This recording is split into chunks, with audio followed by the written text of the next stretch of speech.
එළදෙනයි වලහයි එකට තනකොළ කනවා කියලා කියන. සිංහ පැටවු ටික හරක් පැටවු එක්ක පිදුරු කනවා කියලා කියනවා. පුංචි ළමයා ගිහිල්ලා ණයෙක් ඉන්න තුඹසට අත දානවා කියලා කියනවා. බැලූ බැල්මට මේවනම් කවදාවත් වෙන්න බෑ. හැබැයි යෙසායා අධිවසිවරයා කියනවා මේ වගේ කාලයක් එනවා.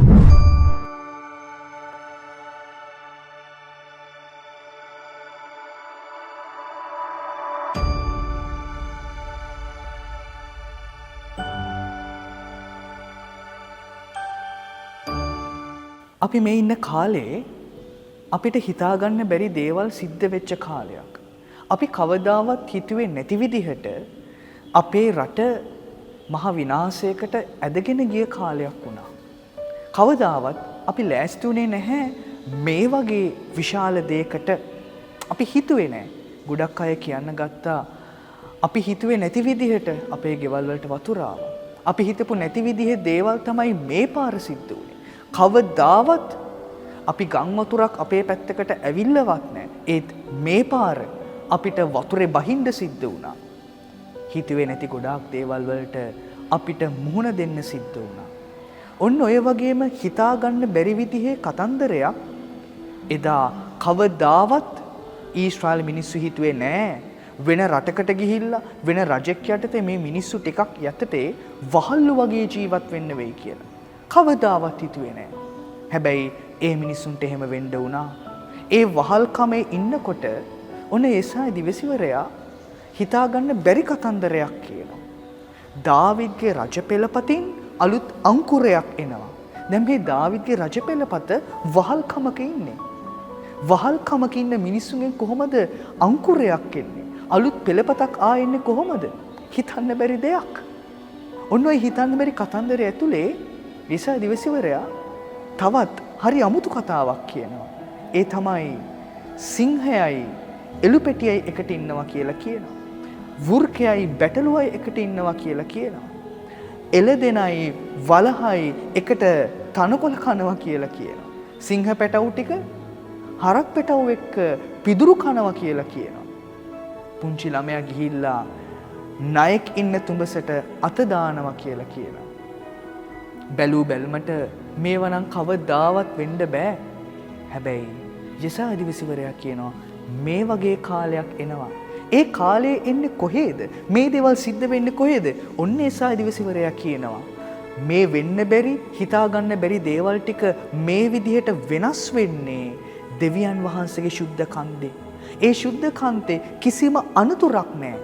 ඒ ශුද්ධ කන්දේ කාටවත් අවිහිරයක් නැහැ. මේ අනතුරු වගේ පේන දේවල් වෘකයයි බැටළුවයි ඉන්න තැන, සිංහයයි එළදෙනයි ඉන්න තැන, වලස්සු ඉන්න තැන, පුංචි ළමයා නාගයාගේ තුඹසට අත දාන එක මේ ඔක්කොම අනතුරු දේවල්. හැබැයි අනතුරුදායක දේවල් දෙවියන් වහන්සේගේ ශුද්ධ කන්දේ වෙන්නේ නැහැ කියලා කියනවා. ඒ ශුද්ධ කන්ද කොහෙද තියෙන්නේ? අද අපි ආගමන සමයේ දෙවන සතියේ පත්තු කරනවා දෙවෙනි දම්පාට ඉටිපන්දම. ඒ ඉටිපන්දමේ තේරුම තමයි සාමය. සාමය. සාමය කියන්නේ හිතාගන්න බැරි දේවල්, ඒ කියන්නේ අනතුරුදායක දේවල් නොවන තැනක් තමයි සාමය, ශාන්තිය. අපේ හිතේ සාමයෙන් අපිට නිදාගන්න පුළුවන්, හිතේ ශාන්තියෙන් ඉන්න පුළුවන්, කිසිම අනතුරක් නැහැ කියලා අපිට දැනෙනකොට ඒ දෙවියන් වහන්සේගේ ශුද්ධ කන්දේ තමයි මේ හැම දෙයක්ම වෙන්නේ. ඒ ශුද්ධ කන්ද අපි කොහොමද හදාගන්නේ? ඔන්න පාලු කරේ මොරගා කියන හඬ මේ සති දෙකේම අපිට ආගමනේ අපිට තියෙන ප්‍රධානතම සංකේතය තමයි ස්නාවක ජොහාන් මුනිතුමාගේ හඬ. එදා මිනිසුන්ව සාමය පිළිගන්න උන්වහන්සේ ලෑස්ති කරා.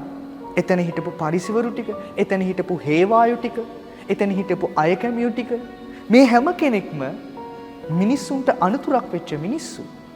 ඒ අය එයාගේ ජීවිත අනතුරේ දාගෙන හිටපු මිනිස්සු. මොනා නිසාද? ඒ අය කරපු වැරදි නිසා. ඔන්න කියනවා පාලු කරේ මොරගා කියන හඬක්. ඒ හඬ මොකක්ද? ඇද නැති මාවත් හදන්න කියලා. ඔව්, අපේ ගොඩක් පාරවල් ඇද වුණා. අපේ ගොඩක් පාරවල් කැඩිලා ගියා. පාරක් කියන්නේ තවත් තැනක දෙයක් තවත් තැනකට යා කරන තැනක්. යා කරන තැනක්. ඒව දැන් කැඩිලා යා වෙන්න බැරුව අපේ මිනිස්සු හිර වෙලා ඉන්නවා. මේ ඇද නැති මාවත හදන්නේ කවුද? ස්නාවක ජොහන්තුමාගේ හඬ. ඒ හඬ මොකක්ද? පසුතැවෙන්න. පසුතැවෙන්න. ඔයාගේ ශුද්ධ කන්ද අශුද්ධ වෙලා. ඒ නිසා එතන සාමයක් නැහැ. එතන තියෙන වෛරයක්, එතන තියෙන ක්‍රෝධයක්, එතන තියෙන ඊර්ෂ්‍යාවක්, එතන තියෙන අනිත් කෙනෙක්ව පෙන්වන්න බැරි කමක්. මේ දේවල් ටික, මේ ඇද වෙච්ච පාරවල් ටික අපි කෙලින් කරගත්තොත් තමයි කොහාටද යන්න පුළුවන්? දෙවියන් වහන්සේගේ ශුද්ධ කන්ද.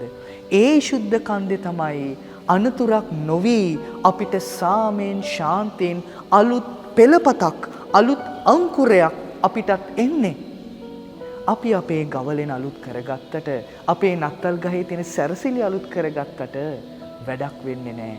අපේ අංකුරය අපි අලුත් කරගත්තේ නැත්තම්, අලුත් අංකුරයක් අපේ ජීවිතවලින් ආවේ නැත්තම්, ඒ අලුත් අංකුරය තමයි මේ ලෝකයට සාමය අරගෙන ආවේ.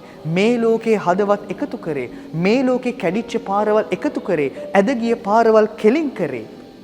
දෙවියන් වහන්සේගේ ශුද්ධ කන්දක් හදාගන්න, හිතාගන්න බැරි දේවල්, අලුත් අංකුරයක් අපේ ජීවිතෙත් උපද්දවා ගන්නට පසුතැවෙමු.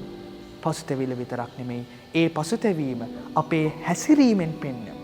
ඒ හැසිරීම ඇතුලේ අපි උන්වහන්සේට ඇවිල්ලා අපිත් සමග වාසය කරන්න පුළුවන් ස්ථානයක් අපි උන්වහන්සේට හදලා දෙමු.